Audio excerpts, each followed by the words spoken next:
Good evening. It is 7:02 p.m. here, Central Time.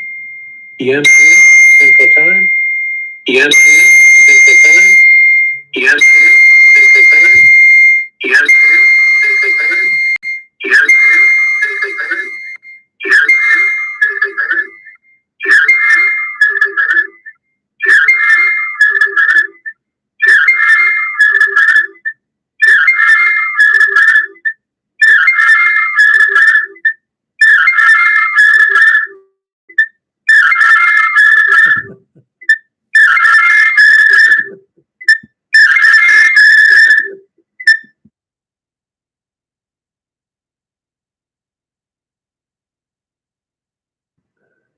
Let's try that again. Let's try that again. I think that was the weirdest technical glitch. Think that was the weirdest technical glitch. Somehow it's playing that was the weirdest technical glitch. Somehow it's playing that was the weirdest technical glitch. All right, that thing like that used to make me mad, but it doesn't anymore.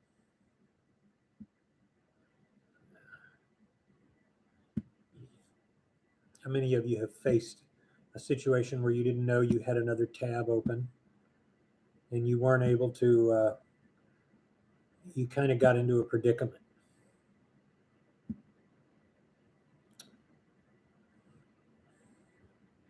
Definitely, I faced one.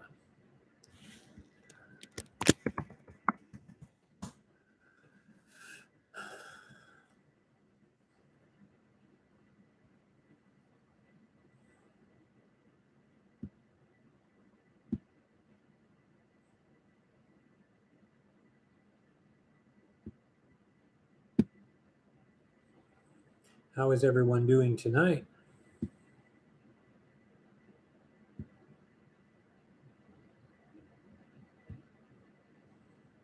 So the theme is from Buddha's the quotation in, I believe it was the theme of tonight is the third sermon, if I remember right, from the Buddha.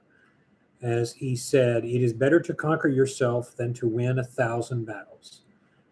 Then the victory is yours. It cannot be taken from you, not by angels or by demons, neither from heaven or hell. Which I think is one of the coolest quotes that you could ever come across. That is one of the most amazing quotes. Of course, the Buddha, like Christ and Krishna and all of the great Mashiachs, or the great Messiahs, as it is said in English. They are some of the most amazing blessings to this world that has ever been known. And as a result, life is so much better with them and with quotes like that. Hi, Eileen. How are you doing?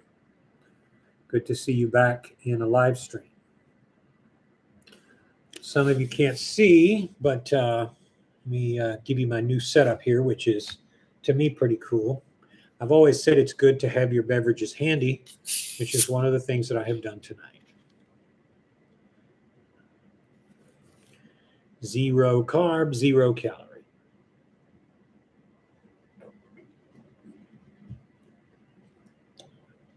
I think it is one of the best things you can do to have your non-caloric beverages handy. Let's go back. Hello, Julie, one of my longtime favorites, one of my earliest subscribers, and actually, I think right when I started the YouTube channel, Julie Finnegan was on MyFitnessPal, and she used to really love that platform. I don't know. I think a year or so ago, I got the last message from her from that platform. Julie, are you still doing MyFitnessPal? Are you still logging meals and everything? For those of you who are joining and going to be joining, we are going to, or watching this on a repeat, we are going to go and redo some of the fundamentals of Omad for this year. So I am actually taking a hiatus from the corporate world. So I'm going to be dedicating a little more time to the fasting journey, to the search for wisdom and self-betterment. So that is what I'm going to do now. And that is what I invite you to take advantage of. I'm also going to be discounting consulting. If anybody wants to do a consult, I'm more than happy to work with you on that and make some time. I have a lot more now since I've taken a hiatus from the business world, at least mostly. It's about an 85% hiatus. So the rest is my time and my company. So I'm excited about that, and I'm excited to bring you as a part of that. Eileen, why are you doing bad on Omad? What is it that has proved problematic? I would like to know. Let's get to the bottom of this. Let's use some wisdom. Not logging meals, Julie says, anymore. Rarely go to MyFitnessPal.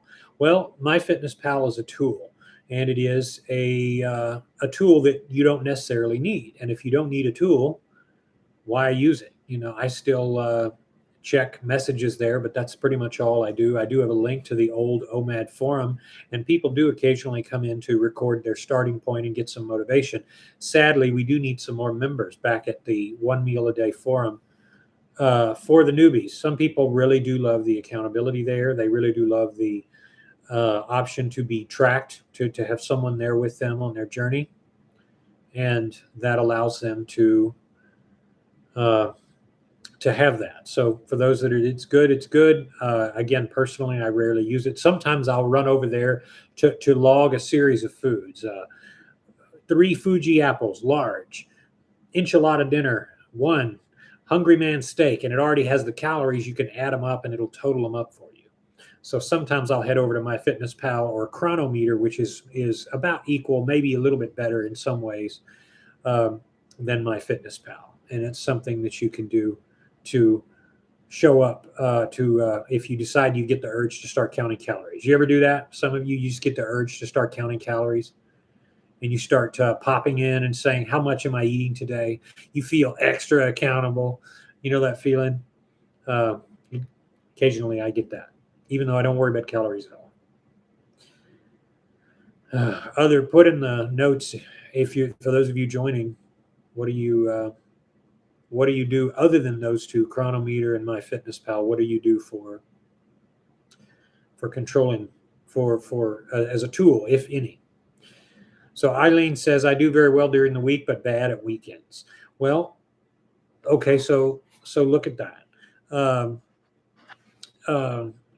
Why do you do bad on weekends? Is it the freedom? Because if it's the freedom that is getting to you, that means you're allowing your circumstances to restrict you. And that means when you go to work during the week, I'm assuming you work during the week, you're in having to do what you don't want to do, or you do want to do, but it's putting you in a state of mind where you're in hypervigilance mode. So you're less hungry. Now, some people have the exact opposite result. When they go to work, they're hypervigilant and they get hungrier. So what does that mean? That's your key to unpacking that, Eileen. Start unpacking. What is it? Is it a stress point? Is it a celebration point? Because if you're during the week, you're not messing up, and you're messing up on the weekends, then what you're doing is, when you're letting your hair down on the weekends and you're saying, hey, it's my time again, then you're binging because your motivation is low, your perspective is low, your wisdom is low. But if you are stressed on the weekends and you're eating because of what I'm saying is, you need to identify. I was always a person to eat to celebrate. I would reward myself with a job well done with binging. I'd say I worked hard today and I need to binge, because it feels good to binge when you've worked hard sometimes, and you want to reward yourself with something and celebrate. Some people, when they feel defeat, they start to binge. So start analyzing, what is it you're doing on the weekends that makes it so bad? I know it's not just time, because time is time. You have time all throughout the day to eat, but there's been something that has been stopping you, and something that's changing. So if you find the motivation when your mode is weakest, Eileen, what is it you are doing that is making you start thinking about food more? Now, that said, if you're doing horrible and you're eating too much on the weekends, and it's just the weekends, and your OMAD during the week is really good, then you really don't have that much to worry about. Don't let that counter motivate you, because if you're hurting your body, obviously that's not good. But if I know a lot of people, including I believe Dr. Rogers, one of the people that appeared on AJ Live, lets go on the weekends and then does one meal a day all week. And of course, he's in great shape at 57. I think he's 56 or 7. He's a really good guy. Peter Rogers, I think that's his name. But he's a vegan doctor, a really good guy in my opinion. Spot on most things. One of the most trusted doctors on all of YouTube and beyond. I do very well. Don Wonderly. Oh, Don, buddy. Good to see you again. But listen to that. I don't think you're being serious. Processed food should be illegal. No, because now you're getting back into Bloomberg territory. Remember Bloomberg, the former mayor of New York, complete embarrassment, was trying to restrict sodas and say they're sugary and you shouldn't have them. This gets back into what you're allowed to do. Do you want someone to be able to tell you that you can't have Reese's or you can't have cupcakes? You can't have Hostess cupcakes because they're not healthy. Do you want someone to tell you that? You do not want that. I think you're kind of saying, what if it was, the world would be different. But of course, it's not quite true either, because if you made foods illegal, then the bar would just change. So then the thing that's illegal would have to be something else. For instance, cigarettes. People said, well, what if you do low nicotine cigarettes or fake cigarettes? Well, then you just smoke more of them. You see, if you don't address the self-control aspect you will never have a straight shot at controlling the problem. And that's true in society. If you don't teach young people the respect and values and virtues, if you don't teach them the Dharma, the wisdom literature, the gospel, the truth, in whatever form you bring it, then the hatred and the greed and the delusion, all the things that the Buddha spoke of as being ills to society, will always be a thing. You take a criminal and you teach them wisdom, you teach them how to control their anger, and you show them their karma. You show them that they are where they are because of what they have done. You don't do it by suppressing. Otherwise, it's like the gun issue with gun violence. You don't take away the guns and the knives, because then they'll just grab the next thing as a weapon. Instead, you start teaching, and you say the issue is not guns. The issue is the people holding it. See what I'm saying? I don't think you were being serious, where you were like, you don't think it should actually be illegal, right? Julie says, I started Omad in 2018, so going on 5 years now. You are trucking it. You and Debbie Omad and quite a number of others now are still on track. I've gained about 20 pounds back over these years, but I know I just have to crack down. That's going to happen. You'll go up and down. I've gone up and down, but you can always take control. You can always take control. And again, once you see, it's like riding a bike and knowing how. It doesn't matter if you don't ride the bike, you still know how to come back and do it. Regina, good to see you again from Ohio. Remind me what part of Ohio again you're from. I am from Columbus, the last generation. My parents were, my mother was in Ohio as a young girl before her father, who was a school principal, moved her down to McAllen and then eventually to Nixon, Texas, where she met my father. And my father did 1,000 sit-ups on the high school steps to impress her and eventually won her heart. And I was the first product of their union. AJ, good to see you. Oh, and okay, Julie, you're also in Ohio. We got 2 Ohio people. What are the odds? Mansfield, is that north or south? I really don't know. I don't remember because it's been so many years since I've been up there. Columbus, and then Cincinnati's kind of gone roughhouse. It's north central. Okay, got you. That is really good.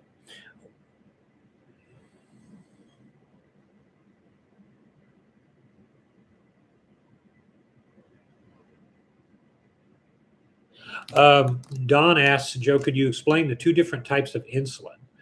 Do you mean fast-acting and slow-acting insulin, such as the stuff that diabetics take, or are you talking about insulin and its twin, evil twin, called glucagon? I think I'm not sure which you clarify, please. I figured you were being facetious. How is Cincinnati, Regina? It is I've heard it's gone down in terms of quality of life, and cost of living has gone up. I know that a lot of places in the north have become pretty bad, but that's I guess a perspective. So let me talk a little bit about insulin as far as that goes.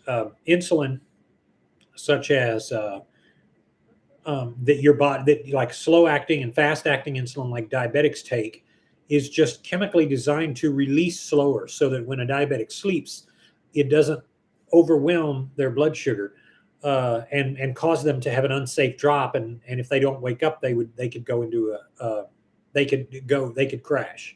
And having had a type 1 diabetic sister, I can tell you there were a number of nights where her blood sugar got too low and she couldn't even wake up in time. We had to have the paramedics come out and give her a shot of glucose. So your body naturally regulates how much and the type of insulin you have. As far as what it plays the game, it tethers. It's like a tetherball system. So you have insulin to digest the food in varying amounts. When you eat a heavy meal, you get a big load of insulin. That's going to lower your blood sugar. And then right behind that, as before it gets too low, your liver's smart and it starts to release glucagon, which counters that and absorbs it.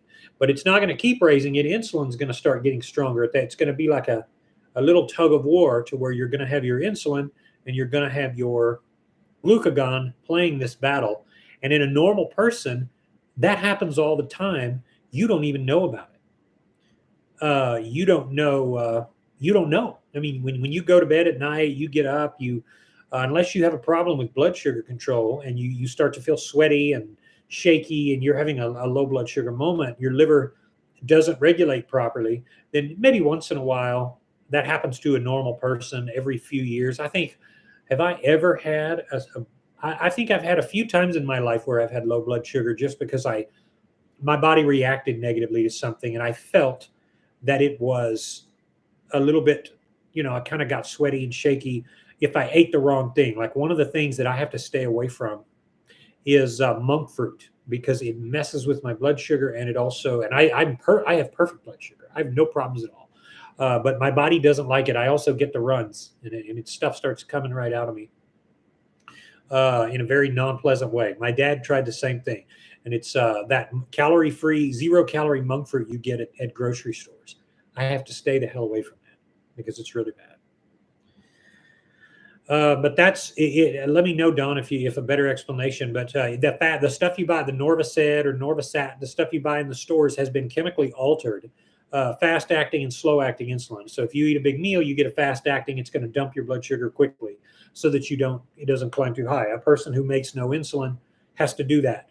A person who is sleeping, they want to take slow acting insulin, because if they take none, then their body's naturally still going to be producing glucagon, because glucagon's not insulin.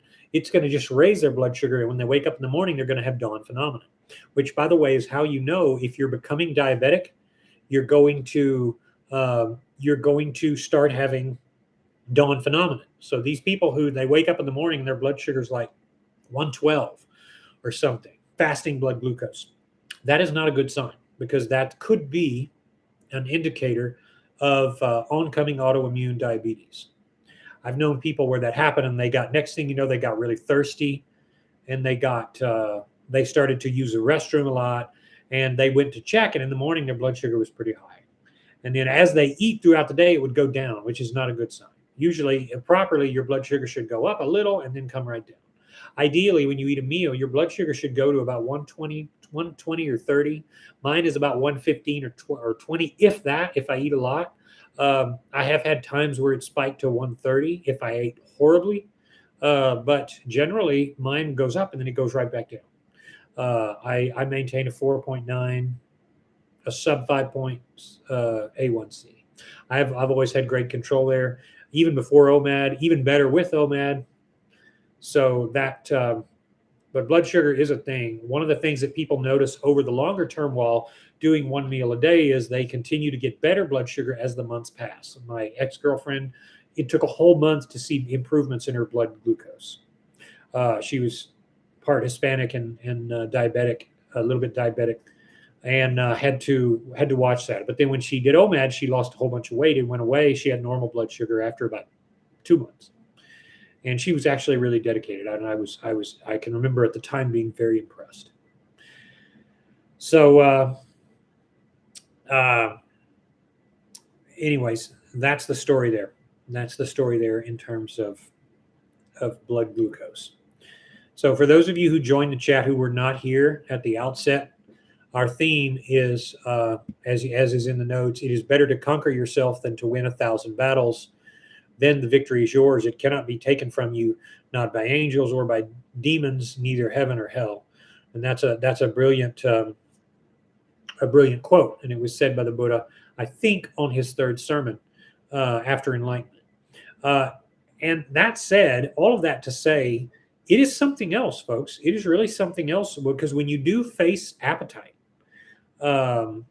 you are facing one of the hardest things that all of the monks, the Dalai Lama, all of them are going to admit. Controlling your appetite is a hard thing to do, because it's always with you. It's like sex. It's a temptation you can't escape from. It's you, so you do have to do it. And this is why monks are so big on learning to never eat after high noon, always before, and closing your eating window. When you get up, you have a short eating window, and then you close that eating window before noon rolls around. Always. It doesn't matter what anybody else is doing. You take your bowl, you eat, and of course you do not ask for anything. You're a mendicant. As a monk, you're a beggar, which is just means a beggar. And whatever is given to you, you must eat. You don't cook for yourself. Monks don't even cook for themselves. Most people don't know. What do? You sit down on the floor and you eat humbly, you eat slowly. And when you are done eating, you go back into fasting. You don't complain about it. You don't play around. You do what you got to do. So eating. What is it, Don? Eating insulin? I'm not sure what you're saying there. But no, it goes to show that when you are up against cravings, it's something that you do have to master. But if you can master it, you've done something. It's fighting. It's like fighting 1,000 battles and fighting 1,000 opponents. You have done more by conquering yourself than by conquering all of those challenges. All of those, there's a lot of great warriors out there. You can imagine fighting somebody and you get bruised up and scarred up from it, all the challenges you face in life, and yet conquering yourself is much, much tougher than doing anything else. It's much, much tougher.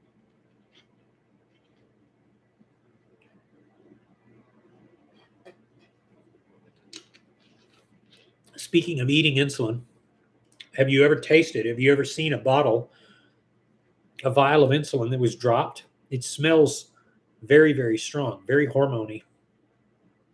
There would be no way you could eat it, but all of that has to be in your blood. And what happens is, as your stomach and your intestines, and particularly your small intestines, start to break down the food you eat, it starts to push through the nutrient saturated blood through there. And the pancreas, the Isle of Langerhans, starts doing its juicy thing where it squeezes out like a wet sponge all of this insulin, and that insulin goes into the blood and binds with the sugar and allows it to unlock the cell for nutrients. And that's how you get healthier. That's how you absorb nutrients. That goes on all the time in your blood. It's a big party in there, and you don't even know. Here you and I are just living our lives. We don't know a thing about it except for the people that work closest to the body and study it in nature. That's what they do. They study this and find out about it. But that's going on all the time. It's going on all the time. There's nothing to it. It's just happening perpetually. And that's cool, in my opinion. That's cool to really know. But as you develop insulin resistance, that process is hindered. You either make less insulin or you absorb less insulin. Your pancreas is blocked. Your ducts can be blocked to where you don't get as much insulin into the cells, and therefore you develop insulin resistance, because all of that sugar is trapped in the blood, which raises blood sugar, makes you more tired, makes you more irritable.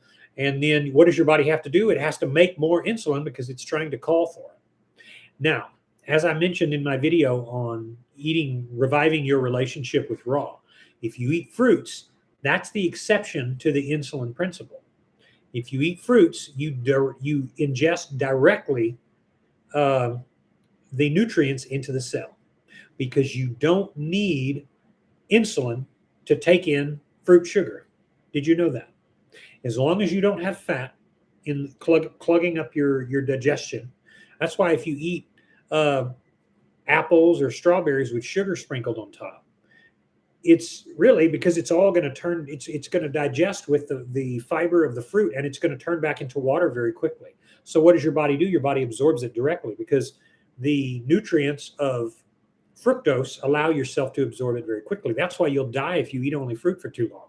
Eventually you'd have to get an enormous amount of fruit to to get fat, and that's what people don't quite realize. You look at Durian Rider, you look at before his steroid use, you look at any of these fruitarians, and they're horrendously skinny because there's no growth factor. It's not making insulin. There's nothing in the blood that's pushing out. There's no insulin in the blood. So that's how you get, and that's how the A1C is so low. You look at these fruitarians, you look at their blood work is crazy good. And that's why when people always forward you to low carb, I'm like, hold on a minute, back up the truck. You may or may not want to do low carb because you can also do a high carb alternative. But as I point out in my many other videos, as long as you don't combine fat and sugars, you're okay because you can absorb one. You can absorb fat and you can absorb sugar, but you can't absorb both of them at the same time. And that's one of the things that you run into. You go out and you have a Chinese dinner, fat, salt, sugar, all there, competing fuel sources. And then it's disaster. You go out of pizza, same thing, carbs, bread, fat, same thing, blocking your insulin. So you get fat so much easier on that. And you can either eat once and limit that effect, or you can eat just one. You can eat a different thing. You can eat something like, eating a very low-fat diet. And that's why low-fat diet is very effective, despite all the crap that it's taken over the years. It's very effective because you can do pretty well as long as you do it right. Regina says, like most places, it has good and bad areas. Yeah, Cincinnati, I've heard a lot of criticism about. Here's the thing, folks. I try not to be too critical. I try not to ever, it's called idle speech in Buddhism. I try never to prattle on about what's good or bad because most of that is an opinion anyway. You can ask different people and they'll come up with different opinions. There are places here in Texas, Texas, I can sit there and say, hey, this place isn't what it used to be. We've had all sorts of areas that had crazy people move in, and poor people, vandals, thieves, hoodlums, all of that stuff come in here and ruin certain our areas. It's happening everywhere though. There's no way to really localize that and say this is happening in only one place. It's happening all over the place. But I've heard so much about Cincinnati, and at some point I do want to travel back up there and see some of my relatives.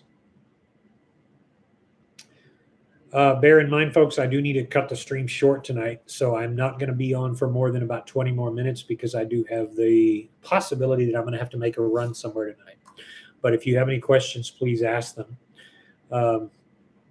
I think one of the things that I would like you all to answer here, number one, what do you see as the future of this channel? Should I go back to the fundamentals and remake some of the older videos, or should I go more in the direction of higher wisdom and spirituality, meditation of that nature? I know that people feel differently, and I'm up in the air where I'm willing to consider any direction that this channel can be taken. As my longtime viewers, I appreciate very much your input. So if people want to hear less spirituality and just more strict Omad, I'm willing to go in that direction too, because I have several channels now. I have my I Offer You Eternity is my channel that I have dedicated directly to in-depth spirituality. I have my Chalice of Light, my flashlight review channel, which is just kind of here and there. And I have a few others that I want to start because, again, I have some time to invest. Hey, Vince, good to see you in the chat again. I didn't get to welcome you a minute ago. Any Omad strategies that can also be used to help with shopping addiction? Now, that's a very good one. And it has a lot to do with the way you use your time. It's very important. Manga, hello there. I haven't actually put a lot of time into it. I am about to now, because I've been so busy in the corporate world. It's been killing me, man. It's just been, put in the notes if you really really hate, um, the corporate stuff, man. I've been burnt out. It's just gotten to me. That's why I'm taking a break. I'm taking a good break. I'm really taking a good break. Omad, please. So you're saying strictly Omad, or you're saying mainly Omad, or what are you saying, Eileen? Um, Manga, one of the latest videos I did there was, on the other channel, was the wisdom of Thoth, the Egyptian god. And of course, on that channel, I'm going to be focusing a lot on, all the wisdom of all the world's great religions. I'm going to be studying all about the spirituality and the deeper things. I'm going to talk about quite a number of things that I think, a good audience, an audience wants to. I just haven't done anything with it. I haven't had an opportunity. So that is my first question. What do you want the future of the channel to be? Please, those of you who are just sort of watching, let me know, because I do value your input. Number two, what do you think are some of the best topics that are less addressed on this channel that could have been more beneficially spoken about? For instance, topicality. Number two is topicality. Try to say do you like the way I break down videos? A lot of times I just put out nuggets of truth, whatever comes to me. I really don't have much of a script for this channel. Should I have one? That's the second question. AJ says wisdom. All right. Well, we can get the best of both worlds with two channels. That may indeed be the direction I'm going to go. So, more to come on that.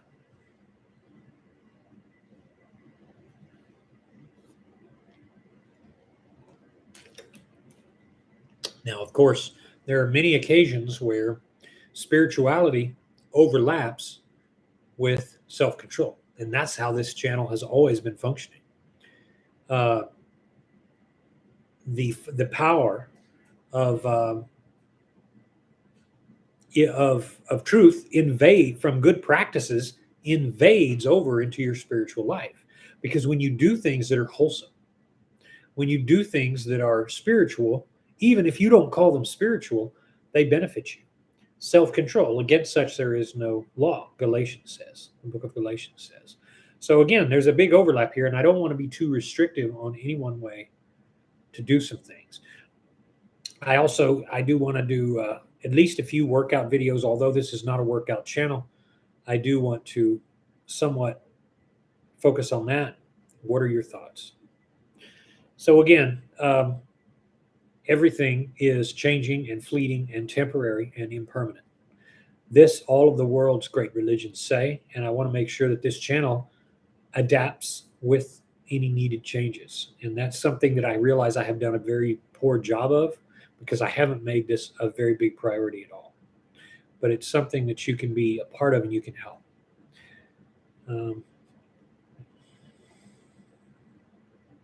But any other questions before we cut it short today? I'll cap it off in another couple of minutes here, unless anybody else has any feedback or any wisdom or anything of that nature that they would like to share.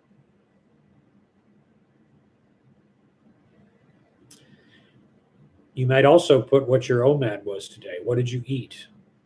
I had McDonald's because I was out making deliveries and doing fun stuff that I like to do with one of my logistics companies. I'm down for all of it. Love what you have shared. Thank you. Thank you for that, Manga. I definitely enjoy the freedom of being able. I think the freedom of OMAD is always a very good topic that ends up coming back. Julie says tuna casserole, tomatoes, and cucumbers from our garden. I do remember that, Julie. You do have a garden. I think you've mentioned it before. I'm not a tuna person myself. The only way I'll ever have tuna is dry, like just in the can with oil, with on top of straight potato chips. And I might take a little whole wheat bread and wrap it up. I don't do mayo. I don't do apples. I don't do any of that stuff that, ugh, I don't like it in any fashion uh, other than what I just told you. That's about all I do.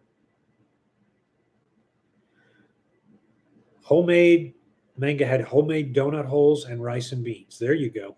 I'm not a donut person, but the rice and beans, any day, my friend. You guys have seen how much I have on this channel with regard to rice and beans. Eileen, good question. They're right over there, just out of camera view. Yes, I'm absolutely still taking the drops. She's referring to the Rishi, Ling Zi, Godu Cola, Panax Red Chinese Ginseng, Eleuthero, Ashwagandha, all of those things. Bilberry, Maca. I take all. I'm trying to think of all the others. Uh, Foxglove root, Chinese raspberries. Yes, I take about 12 different, 15 different ones. I've still, the ones that you've seen on the other videos, I still take faithfully. And I still rock it. I'm still maintaining optimal health despite the years climbing by. So we're going to see how long my karma will allow me to continue in that, on that journey. Thank you for asking, Eileen. I've gotten people that I've noticed all the people that naysay the drops, they really tend not to, they tend not to give them a chance. And I say, look, it's not a quick fix. It's something that you add to an already perfect life, perfected Omad life, and you supplement your body. You give yourself the adaptogens, which is what mushrooms are. Maitake, shiitake, cordyceps are the big mushrooms. Turkey tail's another one I forgot. I take it every day, or nearly every day. I give myself a break probably one day a week or one day every couple of weeks. It is crucial because those are the adaptogens that not only block the harmful effects of radiation from the sun and from the pollution in the environment, but they rebuild your cells, they destroy dead tissues, and they have a cleansing effect on the operation of the body, but they also have an adaptogenic effect on the immune system, a modulatory effect. If it's slow, they move it up. If it's fast, they move it down. And it has a way of allowing the body's organs to speak with themselves. Read up on why Panax ginseng, you've got me on fire here, Eileen. You did it. Why the Chinese, especially all of the Asians, are very big on frying and eating Chinese ginseng root. Like as soon as they wash it, they fry it. They chop it up and put it in the pan and fry it, or they eat it or take it every which way. The same thing with all the ones I mentioned. And they have far less rates of cancer. They have far less rates. They have higher longevity, better all around, even with all modern pollution over there. That is a huge issue for most areas of mainland China. It's incredible, but they eat it because they know that over time, taken over time, it does add to longevity. And I'm now completely convinced of that because all of these years of wisdom and tradition cannot be completely wrong. I understand that not all of it is going to be correct, but yes, I absolutely take I call them the sacred mushrooms. I still take them. In fact,